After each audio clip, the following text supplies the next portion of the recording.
Welcome to Through Endurance We Conquer. I'm your host, Ashley Mello. Today's episode is going to be a little different. I'm not going to do the normal structured episodes that I have been doing. Today's going to be a bit more personal, and I'm going to talk more about the injury that I've been dealing with, because I think that this story ties into a few things I've briefly gone over in previous episodes about preventing injury.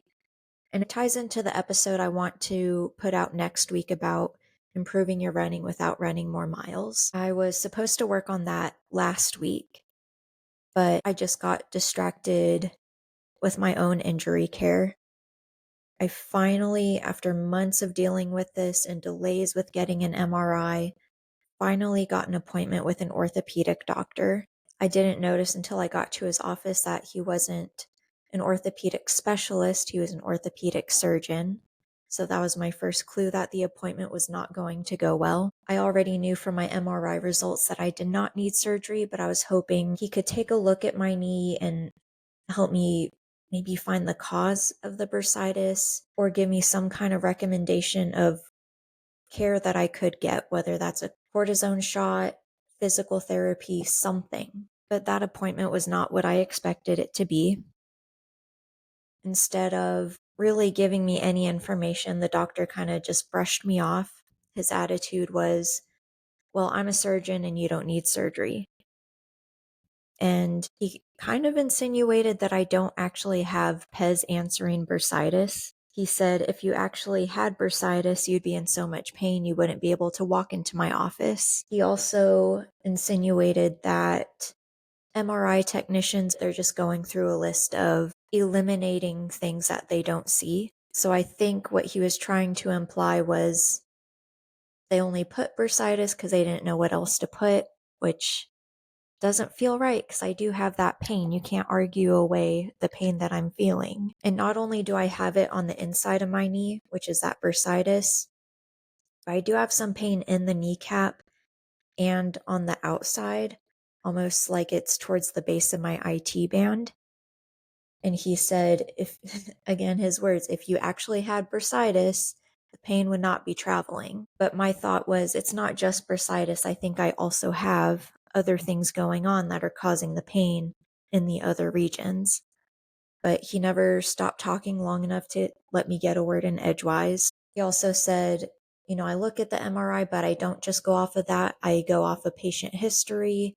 And then he proceeded to ask me 0 questions about my injury history, which I thought was odd because, sure, maybe the bursitis isn't a serious issue. It does not need surgery. I knew that going into his office. However, I thought it should be concerning that I've had this pain for over 4 months. But that didn't seem to be a concern for him, and he just kind of brushed me off, and I think we spent less than 5 minutes face to face. I was so upset leaving that office without, at the very least, I was expecting I would get a referral for physical therapy. And he didn't even do that for me. And I just broke down in tears once I got back inside of my car. Because I have been dealing with this pain, this injury for 4.5 months now. So because of, anticipating that doctor appointment and being absolutely devastated after, I did not have the bandwidth to work on the episode that I had planned. This week, too, I've just also been recovering from that disappointment.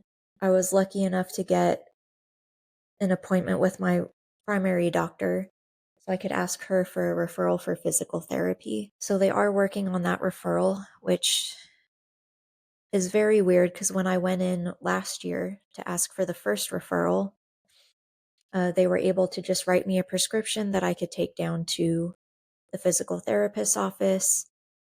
But for some reason this time, I don't know if it's because I've already gone. I don't know if there are policy changes with my insurance that everything needs authorization now. But now I'm going to be waiting on my insurance to authorize it. And then apparently they'll send that over to the physical therapy office. And then the physical therapy office should be contacting me to set an appointment. And who knows how long that's going to take. I think this is a good time for me to circle back to the beginning, when this injury started and all of the mistakes that led up to it. In the summer of 2023, I had a goal of running a marathon in all 50 states. In June, I had already completed 17 states, and I had to take a break from the road to kind of take a rest and also take care of some personal things. So that summer, I saw a marathon in the San Juan Islands. Those are the islands north of Washington State. And that one had been on my bucket list. My friend Calvin had mentioned it to me of like, oh, this is a race that you gotta do. And coincidentally, he was getting married in Crescent City, California around that time. So I decided it would be a great time to take a road trip, and I would drive up for the race. And after, I'd stop in Crescent City for a few days, almost a week, and go to his wedding. So it seemed to all work out. And I had been toying with the idea of going back on the road to finish up the last 33 states, 32 if you don't count the Washington one. So the San Juan Islands Marathon was going to be my test run to see where I was at, how I could handle the marathon again, because I hadn't run one in 7 months. And I was training, but my training plan wasn't optimized for a marathon. It wasn't the standard buildup.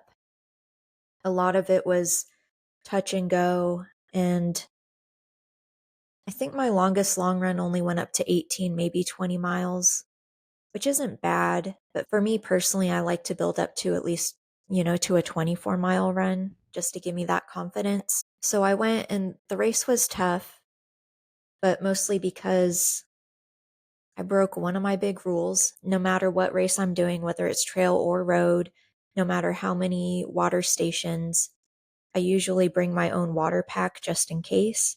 And I also keep like either salt tabs or some kind of electrolyte and gels and snacks, whatever I need, I have it on me so I can be prepared. Because while races do have those aid stations, I don't like to completely rely on them because you never know what will happen.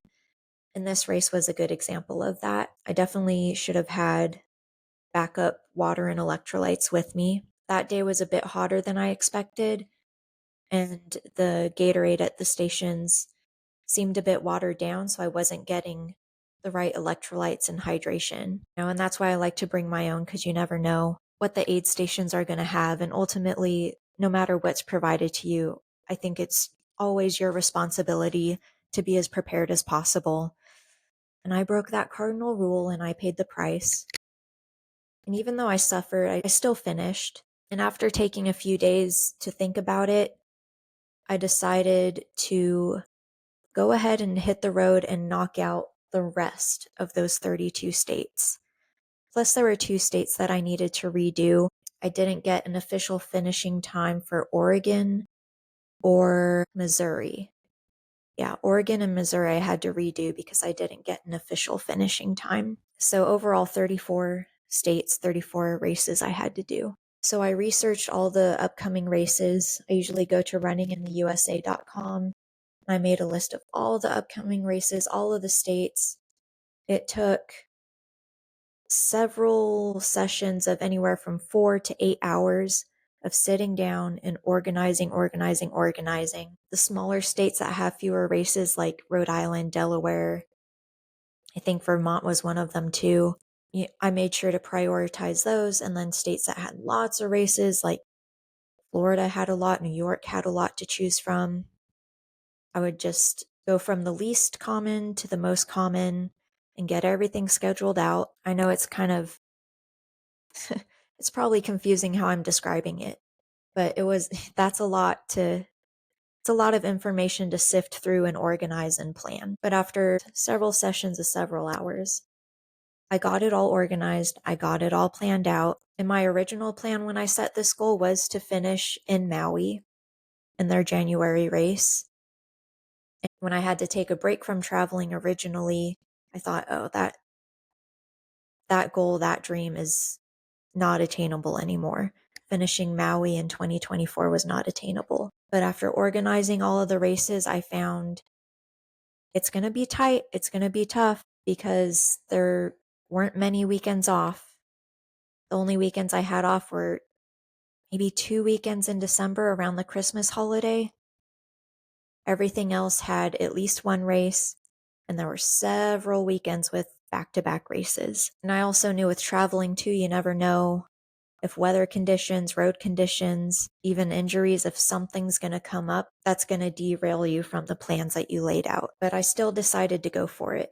And to start, I just signed up for and committed to the races I had planned out for July. And then halfway through July, I decided, you know what, I'm just going to sign up for the rest and go for them. And that's what I did. So I was on the road traveling and racing for, let's see, July, August. Yeah, so that was 6.5 months of traveling. And aside from a slight hiccup with a Connecticut race, which I was able to rearrange my schedule and just reschedule New Jersey, I managed to find a Thursday New Jersey race to replace it and schedule Connecticut on what would have been my New Jersey day. Aside from that small hiccup, I somehow pulled it off. And I finished. I hit my goal of finishing in Maui, January 2024. And I thought, all right, I'm done. And when I get home, I'm finally going to take some time off. I'm finally going to let my body rest. And I thought I would feel fulfilled after reaching that goal. But once I got home and taking a week to readjust and unpack, because I had my whole life packed into my trunk, I don't know, it just didn't feel like enough. I thought, yeah, it was great. That was a big goal and I did it. But what's next? I just, for some reason, I couldn't just let myself bask in that moment and feel good about my accomplishment. I just felt itchy for the next thing. I thought I was going to give myself a month of no running and just give myself complete rest. And I didn't even last 2 full weeks. So first mistake I did was not giving myself enough rest, and I just started running again. And not only that, but I felt like, oh, now's the time for me to pursue my goal of running a 100-mile race. And I decided to choose one in June. And considering what I had already put my body through and not giving myself enough rest, that was way too soon to train for a 100-miler without getting hurt and to be fully prepared for it too. So second mistake was not giving myself enough time to prepare and properly train for that long of a distance. Third mistake I did was, soon after, once I started running again, I decided to start adding in speed work. So I was running intervals and doing tempo runs maybe early February. So I'd only been home for 2 or 3 weeks and I was already pushing myself hard to do speed work. And that my body was not ready for that. And I did have moments where I felt my knee locking up towards the end of the run, but then that pain would go away. So I didn't think too much of it. And I kept running and training. And fourth mistake, kept ramping up my mileage too much too soon. And as a coach, I know better, but I wasn't doing better at that time. I don't know why, but I guess I just thought I was above the general rules. And because I was doing too much, I also wasn't strength training. I had gone to the gym a couple of times in February, but I did not stick to a regular strength training. So we'll call that, I'm on mistake number 5 now. They're really racking up. No wonder it took so long for this injury to get better. And even though I felt some locking up on my knee, maybe in February, I didn't have any other problems with it until the end of May. Let's see, it was a Monday of the same week that I had planned to run a 100K race, so 62 miles. That race was on June 1st, so this was last week of May, and that was supposed to be my final big long run tune-up race before the 100-miler. And then I would start slowly tapering from there, maybe having 1 or 2 more weeks with moderate mileage and then taper. So that was the plan. But Monday I went out for a 12-mile run, and maybe just under 3 miles in, I started to have some pretty bothersome knee pain. And usually that knee pain, it would ease up. So I guess I did have some knee pain in the months before it, but it would always ease up and it would never last. So normally after a few more minutes of running, the pain would go away and it wouldn't be an issue. But this time the pain wasn't quite going away, it was still sticking around. And mistake number 6, feeling that pain, I should have turned around and walked home, but I didn't. I kept pushing through on my run, and it may have eased up after a few more miles, but then once I got to around mile 10, the pain came back and it was a lot worse. And oh gosh, what mistake are we on? I think this would be a continuation of mistake 6 of not turning around. So what I should have done when the knee pain came back at mile 10, why didn't I stop there? I should have just stopped there. There was no benefit in pushing myself to do that full complete 12 miles. None. So I ran the last mile and a half, almost 2 miles in severe pain. Dumb, dumb, dumb mistake. And then I don't quite remember what I did the next day, and I'm too lazy to scroll through my Strava or Garmin information. I may have taken a rest day, and then the next day that I ran, I went to the gym on the treadmill and I put knee sleeves on both of my knees because I believe I was having knee pain in both knees. And when I ran on the treadmill, I felt fine. I didn't have knee pain. So I thought, okay, I'll still try the race and I'll just wear my knee sleeves and hopefully that'll get me through it.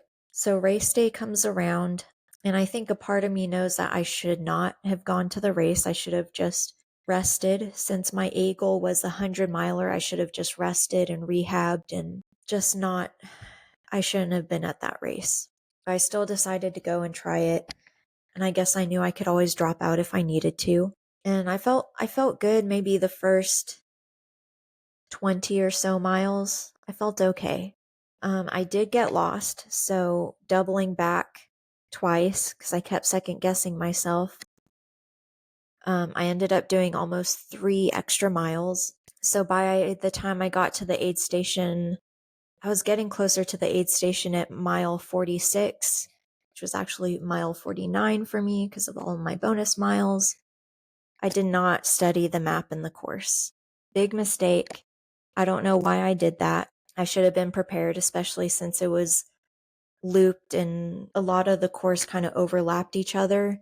So you got to pay attention to the turns, and I don't know. I don't know. I don't think I was in a good headspace then. My priorities were all messed up. So I was just swimming in a sea of my own mistakes, I guess. And I had been on the fence about continuing to go. I had only gotten maybe 2 hours of sleep.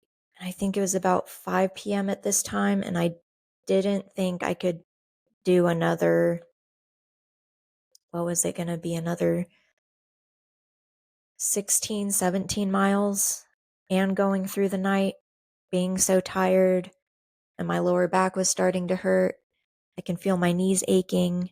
And as I was walking up to the aid station, I was debating and thinking maybe I should just quit here so I don't make my knee pain even worse. Because where it is now, I may be able to stop, take some time off of running, and maybe be able to get back into it a lot sooner than if I push myself to just to finish this one and end up making things worse. So when I got to the aid station, I decided to drop out, and I was lucky enough to get a ride back to the start from one of the aid station volunteers. Always appreciate that. It's always embarrassing to have to admit you have to drop out and ask for a ride back to the start. So always show appreciation to the volunteers. And the rest of the day and that night, I was very achy and in a lot of pain, but that's pretty typical, especially for having gone almost 50 miles. Whenever I do a 50-miler, my body is always achy and in pain, but usually after I sleep it off and stretch a bit, the next day it's a lot better. But the next day it wasn't any better. And actually, the next month it wasn't even better. I had already had an appointment scheduled with my general doctor to follow up on some other things. So I figured I'd just bring up the knee pain then and give myself the next 3 to 4 weeks to just take a break and see if the pain went away on its own. I took 2 weeks off to go visit my mom in Washington, and at her house, I'd walk outside in the grass with the dogs, but even just walking for a few minutes hurt my knees so much. So much. And when I got back home, I tried to do some trial runs just to see how far I could run before the pain hit, and I could hardly get to 2 minutes without intense, intense pain. So I finally get that appointment with my doctor, ask for a referral for physical therapy, and then I take it to the physical therapy office, and they're not able to get an appointment for me for another month. So I have to wait another month. Once a week, I try to go run to see how long I can go before there's pain, still only up to 2 to 3 minutes at a time. It's not looking good, and I have no idea what's wrong or how to fix it. So by the time I get my first physical therapy appointment, it's almost 2 months since the injury came on. And I was really discouraged, thinking that, okay, 2 months with no improvement, something serious has got to be going on. After my physical therapist did her exam, she says, well, I don't hear any clicking, so I don't think it's any cartilage damage or structural damage. It's probably just a ligament injury from overuse. So that was a relief. So I'm doing physical therapy 2 times a week. And when my doctor gave me the prescription, she said, after 6 weeks, come back and see me if you still have pain, and we'll order some scans. So I get to about the 6 week mark, and it's also coming towards the end of my physical therapy sessions. And I'm not seeing a lot of improvement. I've seen some minor improvement, but I'm not anywhere near fully healed yet. Luckily, my PTA extended my session, so I got another month on the schedule. But I was still debating if I should go to my doctor and ask for scans anyways, because I know it would take some time before I actually get in to get the scans that I needed done. But after 2 weeks of debating, I started to see some gradual improvement, so I decided to just stick with physical therapy. And by mid-October, I was mostly pain-free. At that time, they had gotten me up to running intervals regularly without any pain. And I was happy, and then I was discharged. I didn't have pain anymore. I was able to run even if it was just short intervals, and I thought everything was good. And in that time, I signed a lease on a new apartment and moved in that same weekend after my last physical therapy appointment. However, it was a last-minute move, so I was hauling stuff up and down a flight of stairs by myself all day, and I didn't feel any pain then. And I took some time off from the gym. At that time, I had also been regularly strength training, so I was in a good routine of that and prioritizing strength training more. So I thought I had a good routine going of getting back into things. But after the move, I was pretty exhausted, so I took about a week and a half off from the gym. And when I went back into the gym, I just picked up where I left off, same weight. We'll call that maybe mistake number 9. If you're going to take a week or more off at the gym, maybe lower your weight a little bit. Don't just jump back in where you left off. And then a few hours after that session is when I started to feel sharp pain in my knee. And with the original pain I had from the injury in end of May, it was more dull and achy. And since this one was very, very sharp, I thought, okay, now it's time to ask for some scans, because this isn't normal. So I call my doctor for an appointment. When I feel the pain, it's end of October, maybe November 1st. They're not able to get me in until mid-November. And I talk to my doctor, and she says, all right, we'll start with an x-ray. So I was able to just go to the medical pavilion, just walk in and get the x-ray done. I didn't need an appointment. So I was able to do that same day, I believe. And then they get the x-ray results back, and they schedule me for a follow-up appointment December 5th. They don't find anything on the x-ray, so I ask about doing an MRI. I just had a feeling with this sharp pain, it's probably cartilage damage. And at this time, I had also stopped running, but I still kept up with my strength training. I just dialed back the weight a bit. I removed the knee dominant movement, so I wasn't putting as much stress on the knee. But I still wanted to keep up with the strength training because I didn't want to lose all of my muscle again. When I took that time off before my physical therapy appointment, I was so weak, my legs were shaking with the very, very low resistance bands, and I didn't want to atrophy and get back to that point. So December 5th, I see the doctor, she orders the MRI, and then this is where all the problems start. December 18th, I get a letter from the insurance saying that they need the physical therapy dates in order to approve the MRI. I call my doctor's office. They say that they didn't get that letter, so I bring it to them and ask them to send the information that the insurance company needs. And I give it a few days before I call the insurance company to see if they got it. Also ran into holidays of Christmas and New Year's. So I call the insurance company. They say they haven't received it, but it's in review and I should call back in a day or two because they only have a few days to review it. So I give them 2 days. I call back again. They say it's still showing in review, but there's no details. So they give me the phone number for the authorization department, which is not meant for patients. So the next day when they open up, I call the authorization department. And by this time, and now we're into January 10th when I call them, and they say they have not received the physical therapy dates. And on top of that, the insurance company has 45 days to get the information they need before they give a decision based on what they have, which would have likely been a denial. So we're closing in on that 45-day mark. So I just go straight to my doctor's office. I am not happy. I asked them what's going on because I came in on the 18th asking them to send the dates. They said they sent it to the insurance company on December 10th, which was weird. Why didn't they follow up again on the 18th or send it a second time? So after pushing them to give me as much information as possible, including the fax confirmation number so I can follow up, they finally say that when they resend it, they'll follow up with the insurance company to make sure they got it, and they'll call me to confirm that they confirmed the insurance company got it. So this is over a month of a delay due to my doctor's office just mishandling it and not following up. So 2 days after I'm in their office, they call and say that the insurance company confirmed they received it and they're reviewing it again. And I know that they have 5 days to review before they give a decision, so I wait a week. So I call the main line for my insurance again, and I hear the recording stating that the authorization was approved. So I call the imaging center in town asking to schedule the appointment, and they say, "Oh, it looks like your doctor's office needs to send the physical therapy dates to your insurance company." I'm like, "Nope, they already sent it, and when I call my insurance, they say the MRI has been approved." And they said, "Well, we need to receive something from the insurance company to confirm that."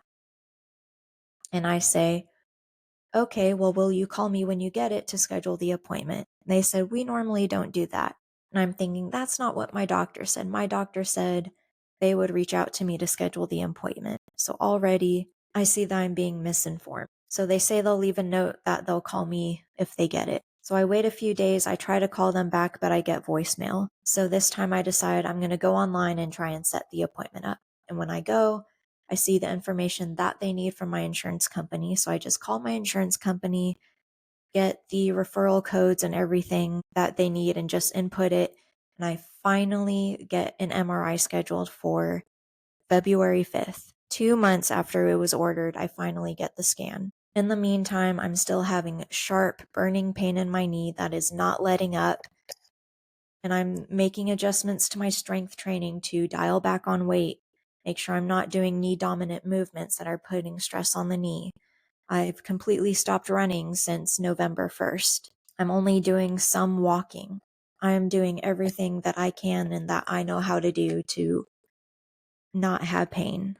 So I finally get the MRI done, and I think I wait a week before I hear from my doctor's office when they schedule the follow-up appointment to go over the results. That's scheduled for February 17th. So I go in and talk to my doctor, and it shows that luckily there's no structural damage to my knee. There's nothing wrong with the ligaments. Everything seems to be fine except that pes anserine bursitis. So on one hand, I'm very relieved I don't need surgery.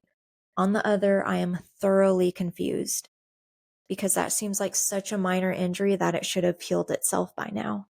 So I asked my doctor about treatment, and she says, well, you can rest, ice it, anti-inflammatories, And I say, is there anything else I could do? I think that's when she brings up the referral to an orthopedic doctor. Didn't realize it was a surgeon and not a specialist. So she sends that referral and says they'll call you to schedule an appointment.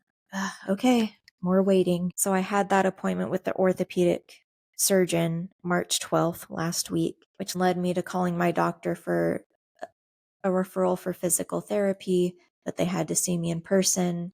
But luckily, they had a cancellation for March 17th. Let's see, so now it's been 4.5 months of the injury. No resolution. And I should be happy about this, but after jumping through all of those hoops, a week before I got the MRI results, I decided to take a break from strength training. I had found a YouTube video with some physical therapy exercises for pes answering bursitis, so I was doing those every now and then, maybe a few times a week. And yesterday was my first day without any pain after taking a month off of the strength training. I think I had probably been using a little bit more weight than I should have, and that's probably what was causing the inflammation, and I needed more rest, more thorough rest than just not running. So good news is it's getting better. Bad news is I had to get the runaround for quite a few months with no resolution, and that was very, very frustrating. So the point of all of this, what I want to share is the best healthcare is preventative care. And that's why you're going to hear me in the next episode put a lot of emphasis on strength training and stretching to prevent injuries. Because when you do get injured, it can take you out for months. And that is devastating. And aside from the few weeks where I was getting better towards the end of physical therapy, aside from those few weeks, I have been injured and not being able to run normally, not being able to train, not being able to work towards a meaningful goal for 10 months now, getting close to 10 months. 10 months. That is way too long to be out of the game. That is way too long to be sidelined. So I know as runners, we don't like to make time for strength training.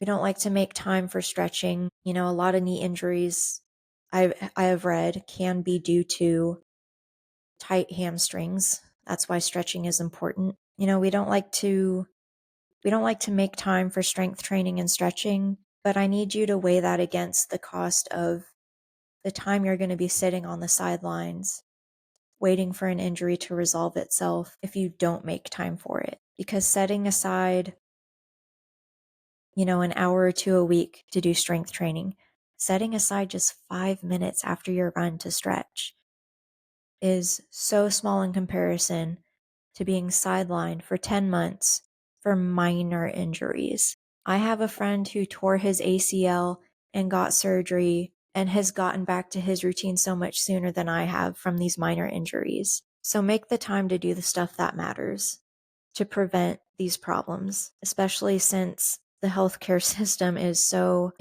broken. It is so just not managed well, so inconvenient. And luckily for me, I only had a minor injury. I can't even imagine the frustration that people with serious illnesses, people with fatal, fatal illnesses who get the runaround and delays and can't get the care they need. I can't imagine what that's like. So it's best to prioritize preventative care. I feel like I'm just repeating myself. Prioritize preventative care. Make time for strength training and stretching. But they are so, so, so important, and you don't realize how important it is until you're sidelined for a significant amount of time. So I just wanted to share that, some of the why behind the break last week, and why I'm going to repeat myself so often, not just in this episode, but in future episodes. I'm probably going to be talking a lot about strength train, stretch, do these small things, take care of yourself, because it's not fun to be sidelined for an injury that could have been prevented. And on top of that, this has taken a huge negative toll on my mental health. And only because I didn't feel pain yesterday am I finally starting to see some light at the end of the tunnel. I'm finally starting to lift out of that depression, only because I finally had one day without pain. Today is almost day 2. We'll see. So before I continue talking in circles again, I think I'll end the episode here. And I am going to work hard on that outline and get the right content needed. So next week, I can give you a good episode on how to improve your running without running more miles. In the meantime, if you want to reach out to me, if you want information on coaching, if you are injured and you just want someone to listen, because I know what it's like to cycle through doctors who just dismiss you and do not listen. I am always here if you need to vent. You can reach out to me through email at ashley@melorunning.com, or you can message me on Instagram at Through Endurance We Conquer, and I will be there to listen. And even though as a running coach, I can't diagnose your running injuries, I can do my best within my scope of practice to point you in the right direction to a professional who can diagnose or who can give you the treatment that you need.